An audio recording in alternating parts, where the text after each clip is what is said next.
Alright guys, as we get ready to read To Kill a Mockingbird by Harper Lee, I want to give you some historical context. I usually do this as we begin to read something, just so you kind of have an idea of the historical context from which the book is coming out of, okay? And that's helpful for a lot of reasons. And there's really two things that you need to understand with To Kill a Mockingbird. Both the context of the setting itself, the 1930s in the South, particularly in Alabama, as well as the time period in which Harper Lee wrote the book. So both of those things are very important to understand as we begin to read. Okay, so we're going to start with, and I'll move to slideshow here, just some basic, very basic facts that are good to know about the 1930s. Probably you know from history, this is the period of the Great Depression. So I'm just going to walk you through a very brief timeline. Excuse me. Timeline of the Great Depression, and we're going to begin in 1929. Herbert Hoover is president at that time. This sort of ironic quote here is quoted as saying that in 1929 Americans have reached a tremendous degree of comfort and security. They've never had this kind of security before. And of course, though, on October 29th, 1929, the stock market crashes, and we have what's called Black Tuesday. If you don't know much about why the stock market crashed, it's very interesting to research that. Has a lot to do with the fact that nothing was secured. There was no insurance. For example, I'll show you a picture here for your money in the bank. So you would have what was called bank runs, and this is a good photograph of people waiting in line. They're going to pull their money out of the bank. Of course, what a lot of people found after the crash is there was no money there to be pulled out. This is kind of a gruesome photo, so I apologize, but I think it shows just the desperation some people felt. There were reportedly a lot of suicides on or around Black Tuesday, of people realizing that they were going to lose everything they had and be penniless. So 1930, we've ushered in now the Great Depression. Notice that when you talk about the Depression as a historical period, you always capitalize the D. But you'll see from the photographs why it's called the Great Depression. People were in a tremendous state of despair and depression, mostly because they wanted to work, but there was simply no work to be had. Let me back up here. And it's hard to imagine this many people unable to work, but it's 25% at the height of the Depression. That's less than, or excuse me, as much as 3.2 million Americans cannot work. What you have a picture of here, guys, is called a Hooverville. Of course, when things go wrong, who do we always blame, or people always blame? You blame the president, right? So Herbert Hoover is the president. So these little shanty towns, these shacks, just one after another of very poor people, out of work people. You can notice that they live often close to railroad stations. And we'll talk about that. It'll be part of your reading about vagabonds and people jumping on trains, trying to get from place to place to get work. But these were called Hoovervilles. And the shanties looked something like this. So this is a close-up photo. You can see this is not glamorous living at all. And you had a lot of people often living in these little shacks. Here's some other photographs. If you get an opportunity, you can check on the Library of Congress website. They have some tremendous photos from the Depression era, and some of them in color. And so you don't normally see that time period photographed in color, but they do have some on there. So I encourage you to check that out if you're interested. You can see they called it the Depression for a reason. People truly were in a state of despair. They were hungry. There were bread lines, is what these were called. Long lines to try to get food. enormous unemployment lines. You can see in the pictures here. These are mentioned at the beginning of To Kill a Mockingbird. Harper Lee mentions Hoover carts. And this is what a Hoover cart looked like. You couldn't pay for gas, or maybe your car broke down, you couldn't afford to get it fixed. So you hook horses to your car, and this is the way you get around.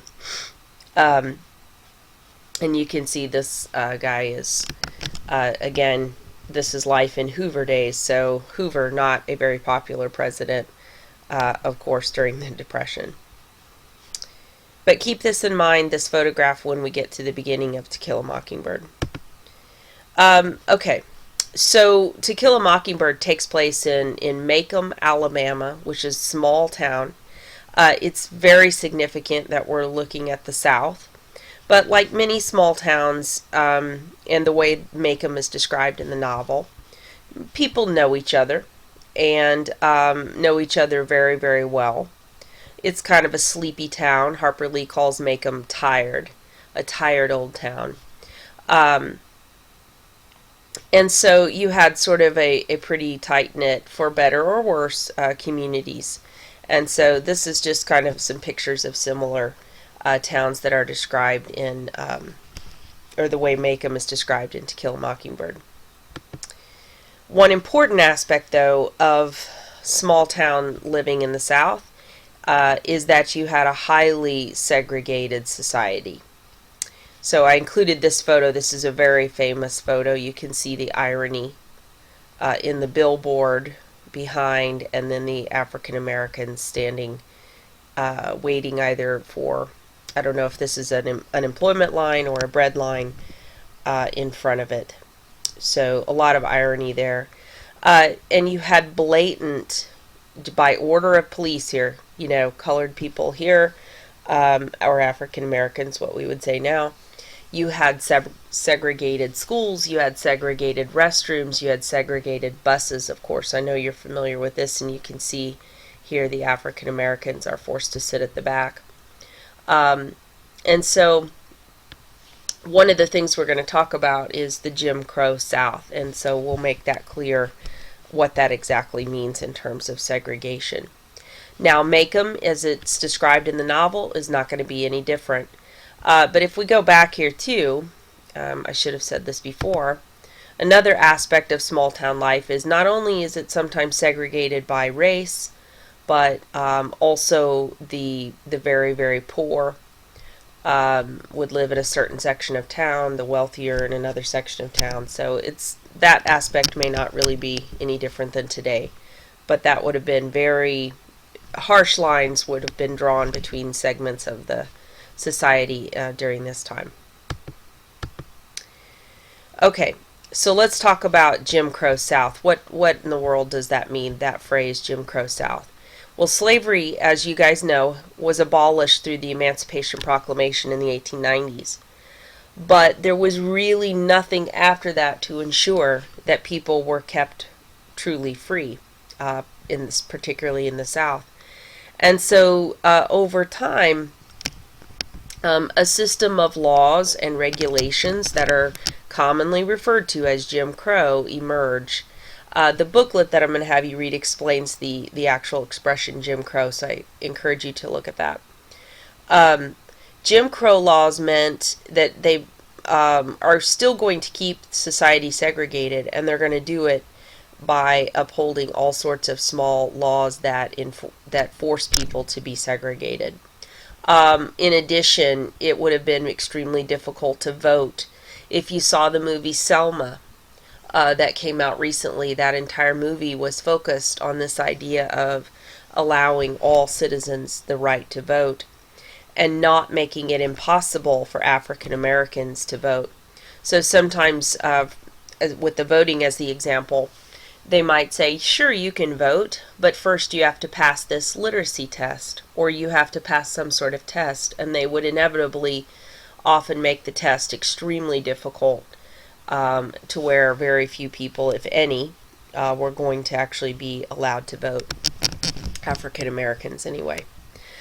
These laws lasted until the Civil Rights Movement of the 1960s.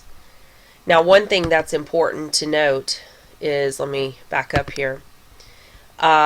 It varied from town to town, state to state in the South, how these were going to be upheld. For the most part, they were upheld with violence and terrorism.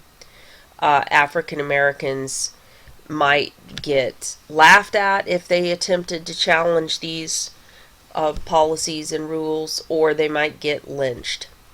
And that's a term that you'll be looking at later.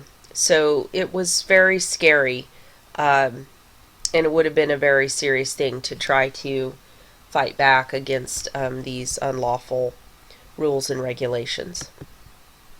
Okay. Many people feel that the story of the Scottsboro boys, heavily influenced Harper Lee as a child. This is a fascinating story, tragic story, about 9 African American teenagers who are unlawfully really charged with rape from 2 white women from Alabama. There was no credible evidence, and I'm going to have you read and learn about this trial, so I won't go into a lot of detail here. Harper Lee would have been 6 years old when this trial began. It lasted for 6 years past that, and so she would have probably been very familiar with this trial, her father being a lawyer as well. I've included some links here that if you're interested in watching, you would have to watch these at home. A couple of them are on YouTube. I would also advise you that you may want to speak with your parents before watching. The language and some of the content in these is definitely mature. It is public television. It's a documentary. It's real. But just to caution you that some of the content is pretty graphic, okay, and the language. Although it's unfortunately true to the times, I just do want to caution you, if you're interested in watching that, you might check with your parents first. We're not going to watch it at school or anything. Okay, so this is one of the stories you'll be reading about, and how that relates to To Kill a Mockingbird. Okay? Alright. Franklin Delano Roosevelt is going to run for president later in 1931, I believe, or 30, and he is promising a new deal for America. And this is when, this is where it links up with the book Night that we read. The Depression is starting to spread worldwide after a 90% decline in the stock market. Okay. So FDR is elected, and he famously says the only thing we have to fear is fear itself. During this time, his inauguration, 33, the banking system completely collapses. Adolf Hitler becomes dictator in Germany. And so just to kind of put this in context with our other book we read, FDR decides to create the Civilian Conservation Corps, which creates a bunch of jobs for people doing work around the country, building things. A lot of art museums and things were built, libraries, etc. Okay, and FDR establishes the National Recovery Act, the NRA, to oversee construction of these things. Prohibition, which meant no alcohol, gets repealed so people can drink legally again. And but unemployment rates are reaching an all-time high of 25%. That's an enormous percentage. In 34, FDR promises the government will begin social insurance. So these current controversies you hear, especially as an election's up and coming, about Social Security go all the way back to this time. And in 1935, excuse me, FDR founds the Works Progress, the WPA, and you might have talked about this in history class, but you can see men here building roads. This is where a lot of our interstates and things like that come from. Okay. All right, so very quickly, kind of through the rest of the 30s here. of course, 36, you've got some Jews that are seeing the writing on the wall, and they begin to flee Nazi Germany as Hitler starts to tighten down on those restrictions. FDR is elected to a second term, but the unemployment rate continues to rise. In 38, you have a couple of natural disasters. You've got a hurricane on one coast, and you've got a drought in the south. And so this causes a huge amount of damage to things across the country. In 39, we've got Germany invading Poland. So England and France declare war on Germany, and so now we have World War II. The drought and the era of the Dust Bowl finally end, and the economy starts to bounce back as we begin manufacturing things for the war effort. Okay, really picks up, of course, once we enter the war. Okay, so look at the year Nell Harper Lee is born, 1926. So she would have seen all these things as a child or during her lifetime. So let's kind of look at the timeline as far as her life and why she might have been inspired to write To Kill a Mockingbird. So in the 40s, Jackie Robinson breaks the color barrier in Major League Baseball. If you saw the movie 42 or have ever noticed every baseball season, once a game, the players will wear 42. And all ballparks have a number 42 as a retired jersey. And that's for Jackie Robinson. President Truman, of course, FDR dies towards the end of World War II, and Truman takes his place. Truman decides to end segregation in the military and in federal hiring, so it's a step in the right direction. Harper Lee leaves Alabama and moves to New York to be a writer. This is a picture of a younger Harper Lee.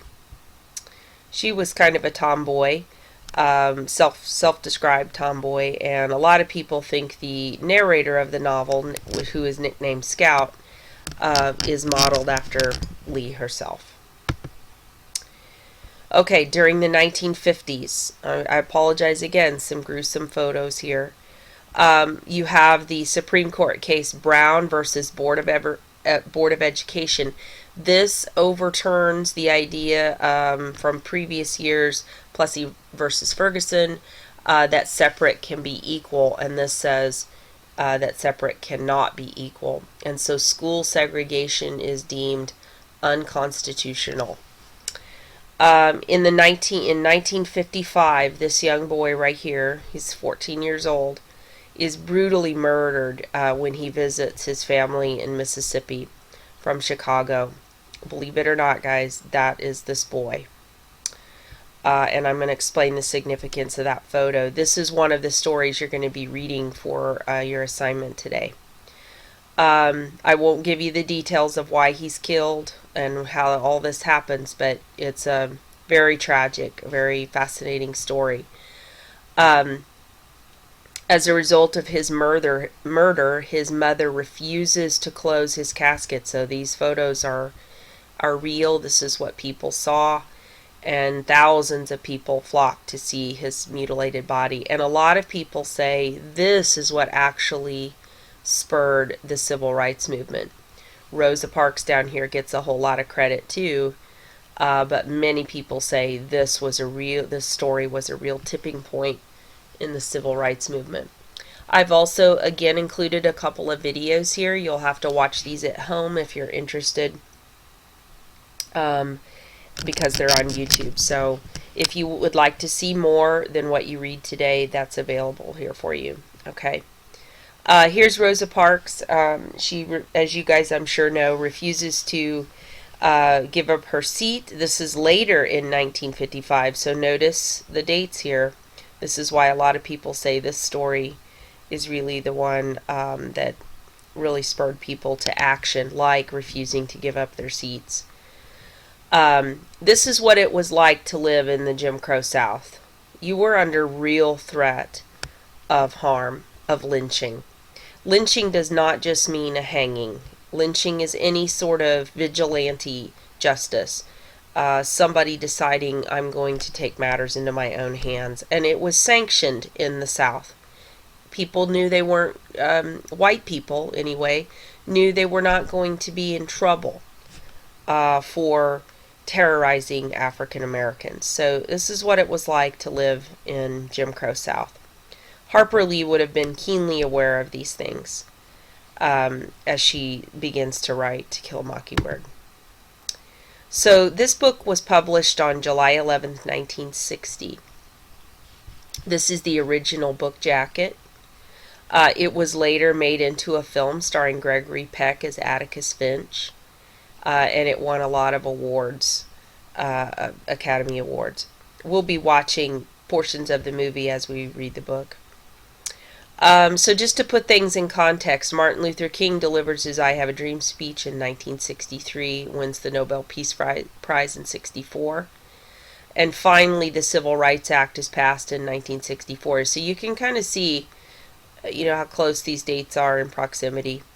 In 65, Malcolm X is assassinated, and then a few short years later, in 68, Martin Luther King is also assassinated. Now, this is kind of interesting, guys. For a long time, there were always rumors of Harper Lee publishing a second book, but she never has. Since 1960, she's still alive. Except, that's not true anymore. You can pre-order the sequel to Kill a Mockingbird. I already have on Amazon. I will get it July 14th approximately. To Kill a Mockingbird is called Go Set a Watchman, and she is finally publishing the sequel, presumably, I suppose, at the end of her life. So this very, very interesting, fascinating stuff that she's waited all this time to come out with her second book. This is what she looks like now, much older than the previous picture. Okay, just wanted to fill you in a little bit about the controversy that often surrounds the book we're about to read. Some people view it as highly controversial, or at least certain aspects of the book. Most of the controversial aspects deal with race relations in the book. It's in Deep South, Alabama, in the 1930s. And so the book uses the N-word in many, many times in the book. And I just want to say a note here about that as we start to read. Although that language is realistic to the time and setting of the novel, it was wrong then and it's wrong now. I'm not criticizing Harper Lee. I'm just saying I think anyone who reads this book as some sort of racist book is really misreading the text entirely. Atticus Finch, a key character, does not allow his children to use the N-word, even though people around them are. And Atticus stands up to the societal norms with regard to race in the book. So you guys can make up your own mind, but I don't view it as a racist piece of writing at all. But just to be aware, there's often a lot of controversy. This is historically one of the most challenged and banned books in the English language. So, and you're going to get to read it. You can see why. Okay, I put a little note here. This is very interesting. Kind of shows you Harper Lee's sense of humor as well. The book was often challenged, okay, and so there was a school board in Virginia who decided to remove all copies of To Kill a Mockingbird from the county school libraries. And when Harper Lee found out, she wrote this very sort of biting and humorous letter to the school board. And so I'll give you a moment to read the letter.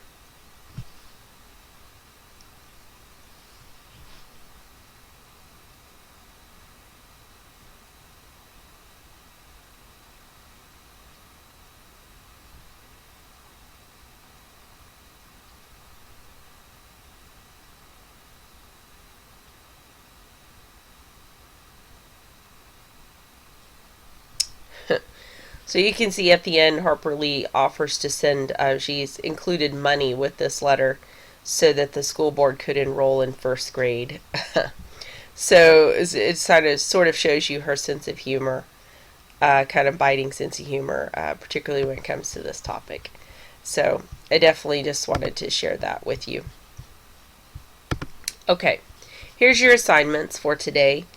I would like for you to read first through the booklet that is available to you from the National Endowment for the Arts. It's got some great photographs and shows you kind of shows you the timelines I took you through here as well. You get a few questions that go along with this that'll be due at the end of the hour. After you finish that, I want you to pick up the reading packet called Getting Away with Murder, The True Story of the Emmett Till Case. This is an excellent book. I highly recommend you check it out. It's a gateway book in the library that falls under nonfiction, and it's very, very well written. Really imagines what it would have looked like, sounded like, as the murderers come for Emmett Till. So you're going to read chapter 1 from that book. And if you're interested, again, I encourage you to look at those documentaries with the links I sent you. I'd like to also have this by the end of the hour. If you absolutely cannot finish it, I have sent you in your Gmail a copy of this reading, so please leave the packet here for other students, the hard copy, but you have it in your computer if you need to have that to finish. For homework, I want you to read about the Scottsboro Boys, the Scottsboro trial, which is a lot of people believe inspired in part Harper Lee with To Kill a Mockingbird, particularly her father's, Atticus Finch's role in the book as the lawyer, and her own father was a lawyer as well. So a lot of people see that as inspirational to the text.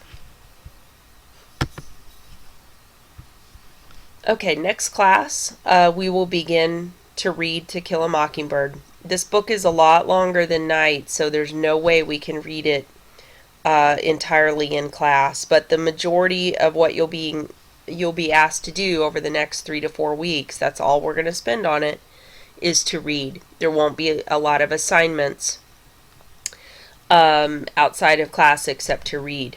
Okay, so take it seriously. We will take tests every few chapters, probably after every reading assignment. So, it will not match SparkNotes. So I'll just go ahead and tell you, if you're planning on doing that, you'll be wasting your time there. Okay, because I write them, and they won't match SparkNotes. So just make sure you're committed to reading and participating in what we do in class then. We'll also be watching the film version as we go. Okay. Here's a little interesting fact. This book is only outsold every year by the Bible. So that tells you it's immensely popular. I suspect her sequel will sell through the roof when it comes out in July. So you won't be sorry that you've read this book. It's a classic for a good reason, and a lot of people count it as their favorite book of all time. That's a very common response when people are asked what's their favorite book. Okay, that's it, guys. Please go ahead and get started with your reading assignments. Thank you.